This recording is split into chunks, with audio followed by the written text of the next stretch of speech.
നമ്മുടെ പേരൻറ്റിങ്ങും ടീച്ചിങ്ങും ഒക്കെ കുറേ കൂടെ ഒരു ജീവനുള്ളതാകേണ്ടതായിട്ടുണ്ട്.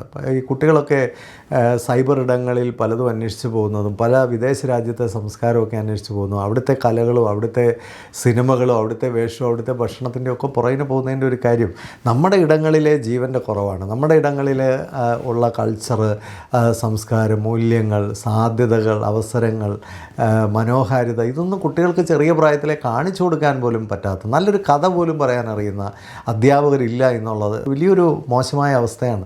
നമ്മുടെ പേരൻറ്റിങ്ങിലും ഇതേ പ്രശ്നങ്ങൾ തന്നെയാണ്. നമുക്കുള്ള നല്ലതിനെ ഒന്നും നമ്മുടെ കുഞ്ഞുങ്ങൾക്ക് പകർത്തി കൊടുക്കാൻ, അവർക്കൊന്ന് കാണിച്ചു കൊടുക്കാൻ, അവരിലൊന്ന് എത്തിച്ചു കൊടുക്കാൻ പലപ്പോഴും പേരൻറ്റിങ്ങിനും കഴിയുന്നില്ല, സ്കൂളുകൾക്കും കഴിയുന്നില്ല. എല്ലായിടത്തും ഒരുമാതിരി ഒരു ഡ്രൈനെസ്സാണ്. കുട്ടികളെ കുറേ കൂടി അവർക്ക് അവരെ കുറച്ചുകൂടെ ഒന്ന് സന്തോഷിപ്പിക്കാനും കുറച്ചുകൂടെ അവരിലൊരു ജീവൻ കൊടുക്കാനും അവരെ ഒന്ന് എക്സൈറ്റ് ചെയ്യിപ്പിക്കാനും അവരെ ഒന്ന് ഇൻസ്പയർ ചെയ്യാനും ഒക്കെ പറ്റുന്ന ഒരിടം സ്കൂളിലും പാരൻറ്റിങ്ങിലും ഉണ്ടായേ പറ്റുള്ളൂ. ഇല്ലെങ്കിൽ നമ്മുടെ കുട്ടികളൊക്കെ നഷ്ടപ്പെട്ടു പോകും. ഇവിടെയൊന്നും കിട്ടാത്തത് അന്വേഷിച്ചാണ് പലരും വെളിയിലുള്ളതൊക്കെ അന്വേഷിച്ച് പോകുന്നത്, മറന്നുപോയത്.